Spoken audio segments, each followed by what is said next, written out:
Bonjour tout le monde, bonjour famille de Bridge. C'est avec un grand plaisir que je suis là pour partager avec vous la parole de mercredi pour cette semaine. Et je rends gloire à Dieu parce qu'il est toujours bon, c'est un Dieu d'amour en fait. Et c'est cette parole-là, par rapport à l'amour, que j'aimerais bien partager avec vous. Et mon texte de base se trouve en Romains chapitre 13, à partir du verset 8, qui dit « Ne devez rien à personne, si ce n'est de vous aimer les uns les autres, car celui qui aime les autres a accompli la loi. » En effet, le commandement, tu ne commettras pas d'adultère, tu ne commettras pas de meurtre, tu ne commettras pas de vol, tu ne rendras pas de faux témoignages, tu ne convoiteras pas, et tout autre commandement s'y résume dans cette parole. Tu aimeras ton prochain comme toi-même. L'amour ne fait pas de mal au prochain. L'amour est donc l'accomplissement de la loi. Waouh, c'est merveilleux ça. L'amour ne fait pas de mal à personne. Et l'amour, c'est l'accomplissement de la loi. La parole de Dieu nous enseigne que nous aimons Dieu parce que Dieu nous a aimés le premier. Et Dieu a manifesté son amour envers nous à travers la personne de Jésus-Christ. Car Dieu a tant aimé le monde qu'il a donné son Fils unique, afin que quiconque croit en lui ne périsse point, mais qu'il ait la vie éternelle. Alors Jésus, il s'est donné sur la croix, il est mort, il est ressuscité pour payer nos péchés. Alors si nous reconnaissons pécheurs devant Dieu, et si nous reconnaissons que nous avons besoin du pardon de Dieu, il va venir nous pardonner. Amen. Et si nous acceptons Jésus comme Seigneur et Sauveur de notre vie, il va venir avec son sang, il va laver nos péchés, il va faire de nous une nouvelle créature. Et l'Esprit de Dieu va venir habiter en nous. Et c'est l'Esprit de Dieu qui va déverser dans nos cœurs l'amour agapé de Dieu. Cet amour inconditionnel. Amen. Et nous allons voir, connaître un peu la profondeur de cet amour de Dieu inconditionnel. Il se trouve en Corinthiens, 1 Corinthiens 13, qui nous dit « L'amour est patient, l'amour est serviable, il n'est pas envieux, l'amour ne s'y vante pas, il ne s'enfle pas d'orgueil, il ne fait rien de malhonnête, il ne cherche pas son intérêt, il ne s'irrite pas, il ne médite pas le mal, il ne se réjouit pas de l'injustice, mais il se réjouit de la joie, de la vérité. Il pardonne tout, il croit tout, il espère tout, il supporte tout. L'amour ne se combat pas. Waouh, quelle différence, n'est-ce pas? L'amour agapé de Dieu, cet amour inconditionnel, ce n'est pas un amour égoïste. Ce n'est pas un amour qui cherche son intérêt. C'est un amour qui supporte toutes choses. C'est un amour qui pardonne. C'est un amour qui croit tout. Il espère tout. Il supporte tout. Alors, s'il y a de l'égoïsme, s'il y a de l'intérêt, ça c'est pas l'amour. Si les gens nous irritent, ça c'est pas l'amour. Si on ne sait pas supporter cela, il manque de l'amour. Amen. Alors Jésus, il nous a donné un nouveau commandement. Il se trouve en Jean 13, 34, qui nous dit « Je vous donne un commandement nouveau. Aimez-vous les uns les autres, comme je vous ai aimé. Vous aussi, aimez-vous les uns les autres. » C'est possible d'aimer, oui. Jésus, il nous a aimés, il nous a donné de son amour et c'est pour cela qu'il nous demande maintenant d'aimer les autres avec cet amour qui lui-même nous avait donné. Alléluia! Merveilleux ça, n'est-ce pas? Et Jésus va jusqu'au point de nous dire, aimez vos ennemis. C'est possible, oui, parce que l'amour, il pardonne tout, il supporte tout. Parce que l'amour, il croit tout, Il faut croire que c'est possible d'aimer nos ennemis et que cet amour que nous allons aimer nos ennemis va les transformer. Alléluia. C'est ça le but de l'amour, c'est de transformer. C'est de transformer. Alléluia. C'est pour ça que Jésus est venu. C'est pour ça qu'il a donné sa vie, pour nous transformer, pour nous rendre une nouvelle créature. Transformer, de nous changer de mauvaises attitudes, de mauvaises pensées, de nous purifier. Alléluia.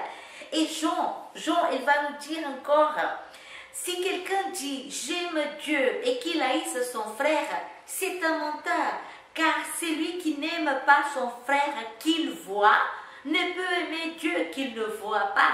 Ça, c'est vraiment intéressant, n'est-ce pas? Comment je peux aimer mon frère? Comment je peux aimer Dieu que je ne vois pas? Amen.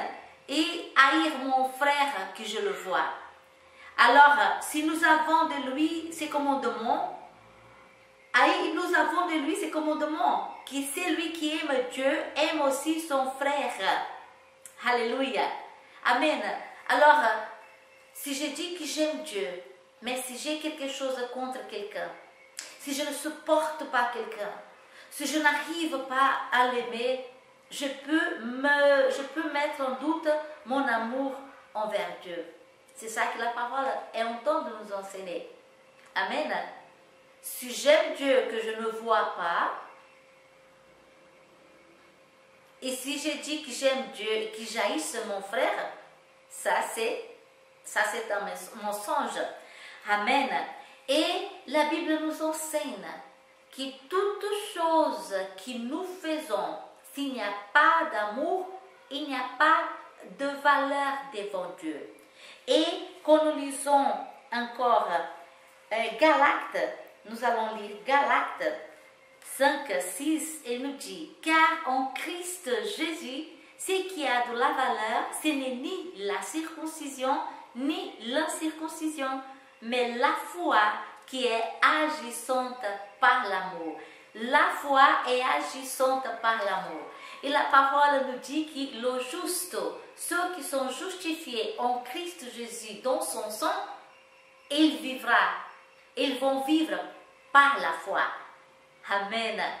Alors, si la foi est agissante par l'amour, et si nous vivrons par la foi, et tout ce que nous faisons, c'est par la foi, si nous plaisons à Dieu, doit être par la foi. Et si nous allons recevoir les bénédictions de Dieu, les promesses de Dieu, doit être par la foi, alors tout cela doit être agissant par l'amour.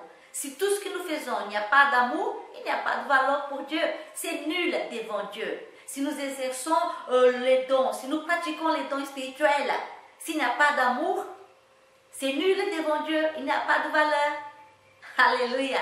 Et 1 Corinthiens, on va retourner 1 Corinthiens 13 qui nous dit, quand je parlerai les langues des hommes et des anges, si je n'ai pas l'amour, je suis du bronze qui résonne ou une cymbale qui retentit. Et quand j'aurai le don de prophétie, la science de tous les mystères et de toute la connaissance, quand j'aurai même toute la foi, jusqu'à transporter des montagnes, si je n'ai pas l'amour, je ne suis rien. Et quand je distribuerai tous mes biens pour la nourriture des peuples, quand je livrerai même mon corps pour être brûlé, et si je n'ai pas l'amour, cela ne me sert de rien. Cela, il n'y a aucune valeur devant Dieu. Alléluia. Écoute, le monde ne connaît pas cet amour de Dieu. Le monde, il n'y a pas cet amour de Dieu.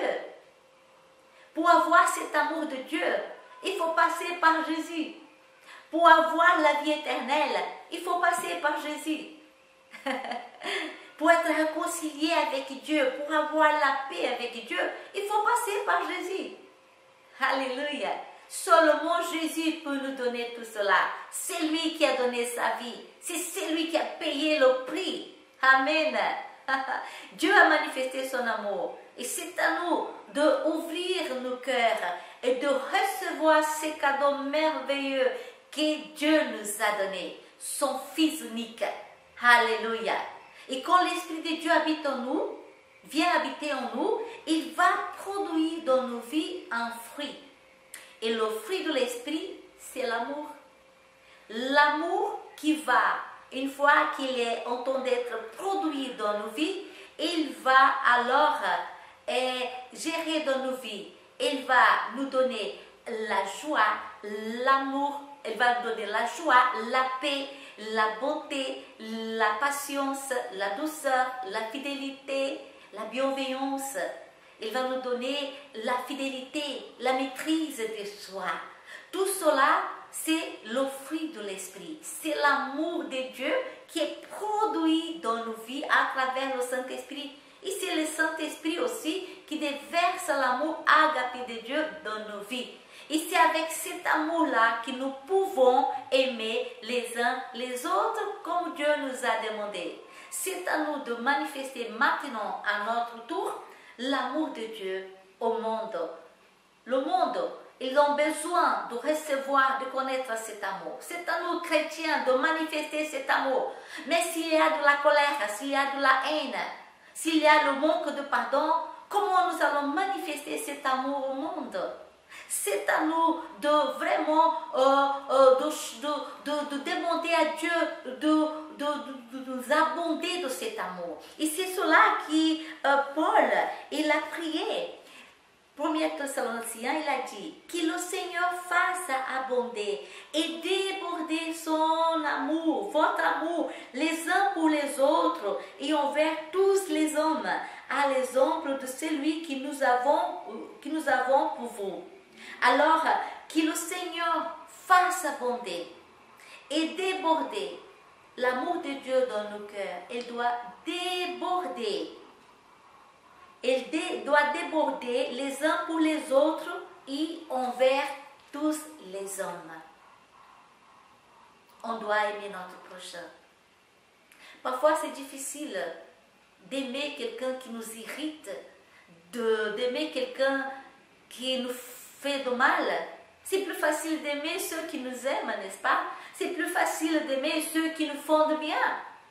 Mais Jésus nous dit, avec l'amour de Dieu qui est déjà là, pour ceux qui ont Jésus, c'est pas difficile d'aimer. C'est à nous de le faire. L'amour, c'est pas un sentiment, c'est une décision. Je décide d'aimer parce que Dieu m'a donné son amour.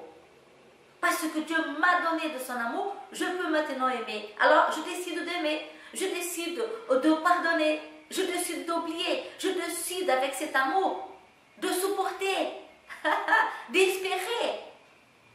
Ce n'est pas un amour égoïste, ce n'est pas un amour qui cherche son intérêt. Alléluia. Mais c'est l'amour de Dieu, cet amour agapé de Dieu. Alléluia. Et le fruit de l'esprit est là. L'amour, c'est le fruit de l'esprit. Et la joie est la force de l'amour. La paix est la sécurité de l'amour. La patience est la persistance de l'amour. La bonté est le caractère de l'amour. La bienveillance est l'humilité de l'amour. La fidélité est la confiance de l'amour. La douceur est la conduite de l'amour. Et la maîtrise de soi est la victoire de l'amour. Combien nous manque la maîtrise de soi? Si tu n'as pas la patience, si tu n'as pas